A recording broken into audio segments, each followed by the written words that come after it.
Good morning, good evening, or good afternoon, my students. Eu não sei que hora é que vocês vão estar assistindo esse vídeo, eu sou o professor Fábio. E hoje a gente vai fazer algo um pouquinho diferente, porque hoje nós vamos trabalhar com algo que eu considero muito importante, eu acho que muita gente tem dificuldades com isso, que é conseguir trabalhar com a parte da estrutura das frases na língua inglesa.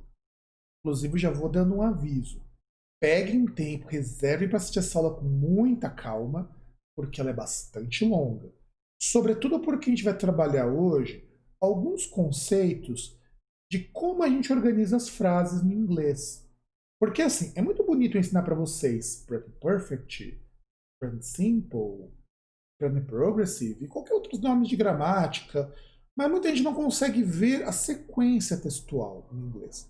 Então, para facilitar com essa sequência, que eu acho que vai facilitar para muita gente, a aula de hoje é sobre estrutura de frase em inglês. Então, estejam preparados. Então, vamos lá, vamos transitar para cá. Estruturas das frases em língua inglesa. Como que a gente trabalha com isso, professor Fábio?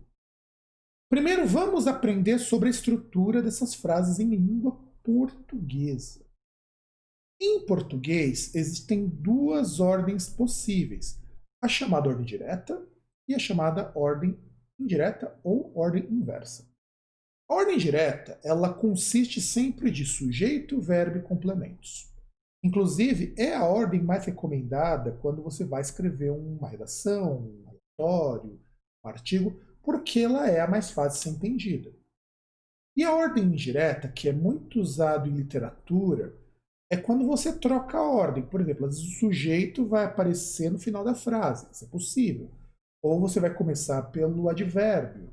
Ou quando você tem um texto maior, você começa com uma palavra que indica, por exemplo, a posição, mas. Você está dizendo que o conteúdo daquela frase é oposto veio antes. Em inglês também é possível alguma dessas coisas, mas no inglês não existe troca de ordem. O que a gente tem que entender é que em inglês é sempre sujeito, verbo e complementos. Então, subject, verbs and complement. Eu coloquei aqui verbs em inglês. Por que razão eu coloquei verbs?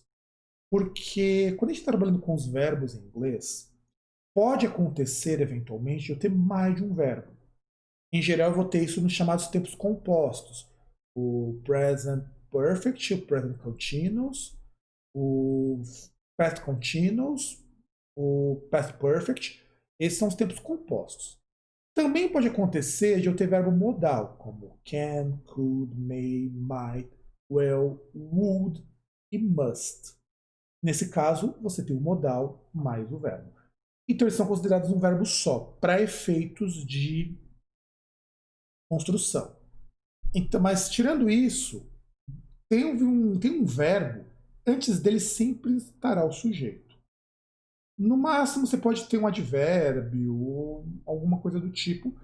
E no inglês, o sujeito você não separa em núcleo, adjunta de nominal, isso não vai existir no inglês, é muito mais fácil. Então, para a gente poder começar, vamos com este exemplo aqui. Todas as frases que vocês forem ver neste vídeo, eu traduzi para facilitar a compreensão de vocês, porque o objetivo hoje não é tanto que vocês aprendam inglês na parte de entender diretamente as estruturas. O que vocês vão aprender é como a frase se organiza. E a partir daí, vocês começam a juntar os outros conhecimentos. Eu não vou falar de present perfect, past perfect, não vou dar detalhes. Tem outros vídeos no canal para isso. Ou vocês vão lá na playlist de inglês que vocês vão encontrar esses vídeos que podem ajudar vocês. Vou começar aqui. A Axalta Coding Systems is exploring options including an outright sale of a business. Então, note aqui que eu coloco a Axalta Coding Systems. Por que eu estou colocando esse artigo definido, professor Fábio? Porque essa é uma frase que em português exige. Em inglês, há algumas regras na qual a gente não vai colocar, nas quais, né, a gente não vai colocar o the, que é o artigo definido, e nem o a ou an, que é o artigo definido. Por quê? Só dando uma explicada bem em geral, porque a regra é um pouquinho mais trabalhosa, embora não seja difícil. Normalmente, nomes próprios, você não coloca o verbo.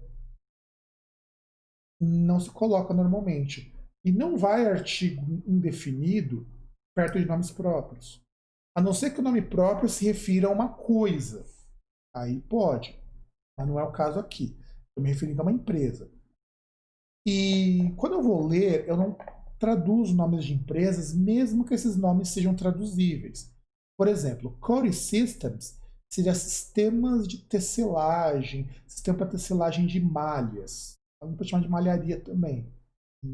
No problem. Só que como é o nome de uma empresa, o Core Systems faz parte do nome Axaura, então eu mantenho. Mas podem traduzir, nomes sejam traduzíveis. Eu particularmente não recomendo. Então, Axaura Coding Systems está explorando opções, incluindo a venda total do negócio. Então vamos ver aqui a ordem. Primeiro, Axaura Coding Systems é o sujeito dessa oração. Em inglês, a gente não separa os elementos que constituem o sujeito. Não é que nem no português, que se eu pergunto assim, um velho homem caiu da escada. Quem é o sujeito? É o homem. Velho faz parte do sujeito, mas eles são os predicativos. Não é assim. Aqui em inglês eu considero tudo e eu não separo para saber qual é o núcleo. Ainda mais quando tem o nome próprio. Então, se eu sei que... Perceba que systems está no plural, mas como isso é nome de uma empresa, então ele permanece no singular. Então, Axaura Core Systems é o meu sujeito. Is exploring é o meu predicado. Lembra que eu falei ali atrás que eu poderia ter mais de um verbo para considerar como um só? Quando você tiver algum tempo verbal composto, considere todos os verbos presentes como um verbo só. Aí vocês vão ver o que acompanha o to be e o que acompanha o to have. The options including an outright sale of the business é o complemento para exploring. Tá? Então, em inglês tem sempre essa sequência. Você não pode ocultar o sujeito, não pode ter sujeito indeterminado, embora tenha uma maneira de indeterminar o sujeito que depois eu vou mostrar para vocês. Então, a estrutura do inglês é basicamente essa. Só que o verbo to be e o verbo to have, que são verbos auxiliares, eles podem vir acompanhados de outros verbos e com isso eles vão formar verbal tenses. Então você considera eles como um verbo só. Eu vou mostrar para vocês algumas regras para vocês entenderem sobre isso. Então, quando eu tenho aqui o an, is e ou are mais o verbo com ing, eu tenho o chamado present continuous, que é uma ação que ainda não acabou. Então, I'm writing articles on different topics. Estou escrevendo artigos sobre diferentes assuntos. Então, o que eu estou dizendo aqui? Que eu continuo escrevendo. He's reading various kind of books. Ele está lendo vários tipos de livros.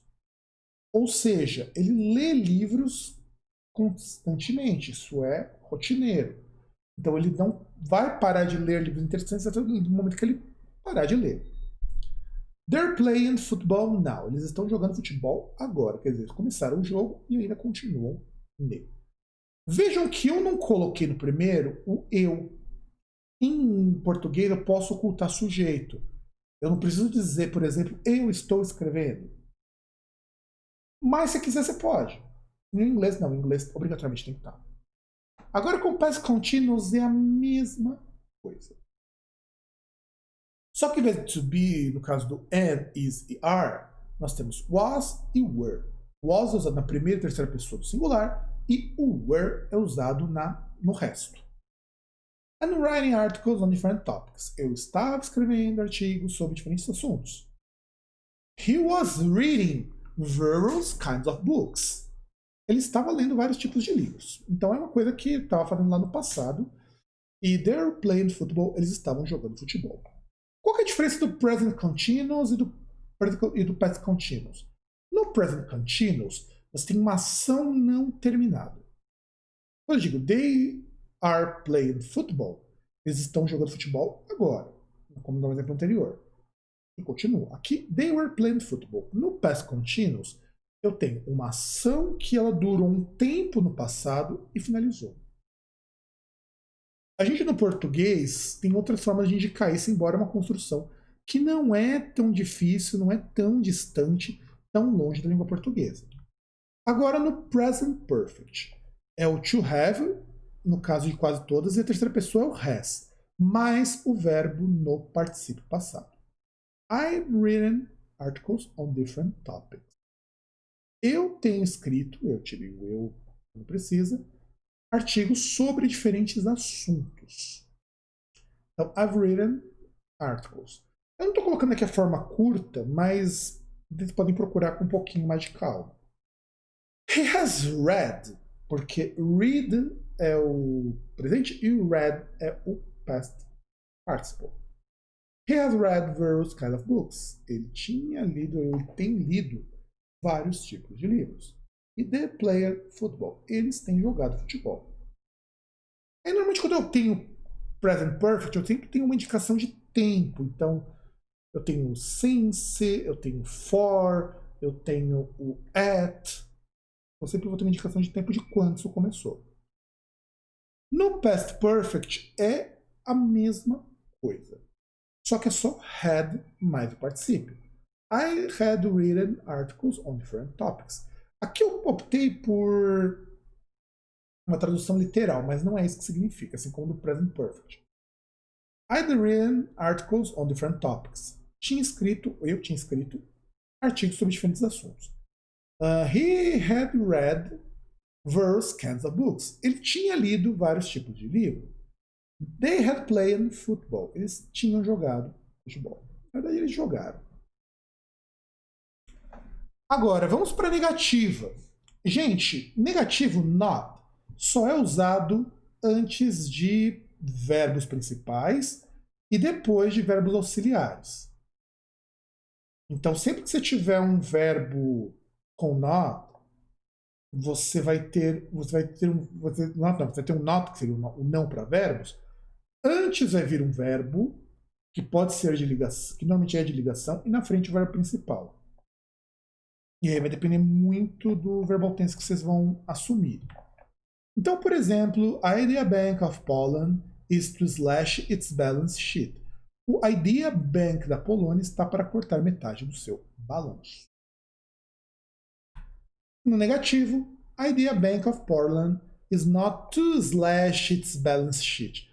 O Idea Bank da Polônia não está para cortar metade dos seus juros. Eu preparei aqui um cheat sheet, né, que seria uma colinha, para vocês verem todas as negativas com os verbos normais. Então eu tenho and not, você pode também dizer and, embora menos usado. Are not ou aren't na short form.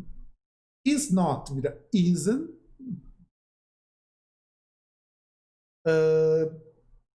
Was not with a wasn't, que é o simple past. Were not vira weren't. And not doing. Present continuous podia ser ain't doing também. Menos comum, mas é possível. Are not doing ou aren't doing. Eu não coloquei aqui o ain't, aren't, porque nas formas longas eles também podem aparecer. Are not doing. Are not doing. Então, assim. Present continuous é and is e are not doing. Que é, no caso, com o não e o ing. Have not, que é o verbo to have. Has not, no simple present da terceira pessoa do singular, é o has not. E o had not, que é o passado, que serve para todos. Had not done é o present perfect. Has not done também é present perfect na terceira pessoa do singular. Do not, que vira don't, é o simple present na terceira pessoa. Does not, doesn't, simple present na terceira pessoa em respostas. Na parte de vocês, tem a gente verificar o que eu preciso entender mais. Did not ou didn't é o simple past. Outro cheat sheet para vocês verem sobre os modais. Então temos o cannot, que pode vir separado, pode vir junto, ou pode ser simplesmente can't. Could not ou couldn't, que no caso é o poder, poderia. Will not, que é um indicativo de futuro, vira won't. Would not vira wouldn't. May not não tem short form. Nem might not também não tem short form. Must not vira mustn't. Então, esse aqui é um cheat sheet de modal. Depois eu disponibilizo para vocês essas listinhas separadas. Só que aí vamos colocar um pouquinho a nossa mãozinha na consciência, que são as situações em que o inglês não tem sujeito indeterminado. Na verdade, o inglês ele não tem o seguinte. Não existe em inglês, e anotem isso que isso é uma regra super importante, não existe em inglês nenhuma regra para você deixar a oração sem sujeito. No contrário do português, que você pode eventualmente colocar algum outro tipo de profissional. Mas você não vai conseguir colocar isso. Então, o pronome it vai surgir justamente para criar essas orações sem sujeito, para falar de generalizações, que a gente vai precisar muitas vezes, e para substituir aquele ponto que a gente chama de oração indeterminada, quer dizer, eu não sei quem é o sujeito, ou para simplesmente focar em alguém que praticou uma ação. Então vamos lá. It also comes in the wake of series of collapsed takeover discussions. Isto, então muitas vezes o it vai significar isto, isso também surge na sequência de uma série de discussões de aquisição fracassadas. Ou eu poderia dizer, também surge na sequência, isto não é necessário, mas em inglês é. Se a minha oração, o sujeito, ele é indeterminado, se ele é um sujeito desinicial como é no português, é muito diferente do que acontece no inglês. Então, em inglês, it serve para tapar esse buraco. Você pode usar o this ou that no lugar do it. Qual é a diferença? Normalmente, it, this é para quem está mais perto, ele é o isto, propriamente dito, e o that é aquilo. Mas eles podem ser usados também no lugar do is. Não, do it. Então, this also comes in the wake of series of collapsed takeover discussion. Isso também surge na sequência de uma série de discussões de aquisição fracassadas. Agora, vamos aos auxiliares. Em inglês, há duas categorias de verbos. Os verbos normais e os verbos que são auxiliares. O verbo auxiliar em inglês são basicamente três tipos. Ou eu tenho o verbo to be, ou eu tenho o verbo to have, ou eu tenho o modal. Normalmente os modais servem como verbos auxiliares também, embora eles não sejam estudados dessa forma. Então, sempre que você vê to be e to have, para fazer pergunta, você coloca eles antes. Da mesma forma, se você tiver uma outra palavra, como drink, por exemplo, they drink a lot at night. Então, eu vou dizer yesterday, e eu vou indicar que isso é no passado. E no passado, então, eu tenho que usar o do ou o does, no caso das terceira pessoa, ou o did se eu estiver lidando com o passado. Então, bora ver umas regras aqui. Is this hurting the feeling of nation? Isso está machucando os sentimentos da nação? Have you got a new car? Você conseguiu um novo carro? Would you borrow more? Quando ele emprestaria mais, ou quando ele vai emprestar mais? Do you suggest an investment? Você sugeriria um investimento? E you want a cup of tea? Então, did you want a cup of tea? Ou simplesmente you want a cup of tea informalmente. Tá? Aí você coloca did you want, sem problema nenhum. Em alguns momentos eu vou ter o chamado modalizador de perguntas. Porque quando eu tenho uma pergunta do tipo do you like chocolate ice cream? Você gosta de sorvete de chocolate? Você pode também responder sim ou não, não gosto. Esses modalizadores, eles permitem que você saiba sobre o que a pessoa quer saber. Então, what ou which é o nosso o que. Which ele é, vamos dizer assim, mais específico. Vamos supor, eu tenho duas coisas para escolher. Se eu preciso escolher entre duas cores, eu vou utilizar which. Se eu precisar poder escolher sobre mais, eu vou usar what. Who é a pessoa que fez a ação. E como tal, existe uma regra que eu vou citar brevemente, mas relaxe se vocês não lembrarem. Who permite que você coloque qualquer verbo na frente dele, ele conta como sujeito. Why é o nosso porquê. Independente das formas que você escrever, quando não é um porquê de responder perguntas, why. Where é onde, normalmente usado em tutoriais e tudo mais, e how, que é o como fazer. Tudo bem? Vamos pegar aqui alguns exemplos. Well, tell us what happened when your father found you. Então, bem, conte-nos o que aconteceria quando seu pai descobrisse. So, who did marry the princess in the end? Então, quem você casou com a princesa no final? Isso daqui, gente, são exemplos, são usos da estrutura da língua inglesa. Então, para a gente poder finalizar a nossa aula, vamos para alguns comentários finais. Em primeiro lugar, a gente não pode esquecer, então, que a estrutura do inglês é sempre sujeito, verbo e complementos. Sujeito, verbo e complementos. Não altera isso nem para fazer pergunta, porque, por exemplo, vamos supor que você tem uma preposição ali. E de repente você. Não é preposição, acabei até confundindo um pouco. De repente, quando você vai utilizar essas frases no inglês, você tem que lembrar sempre o seguinte: era a preposição na verdade, mas o exemplo era outro. Então vamos supor listening to, que é ouvir alguma coisa. Em português eu pergunto, o que você gosta de ouvir? Em inglês, what do you want listening to? O que você gosta? What do you want listening to?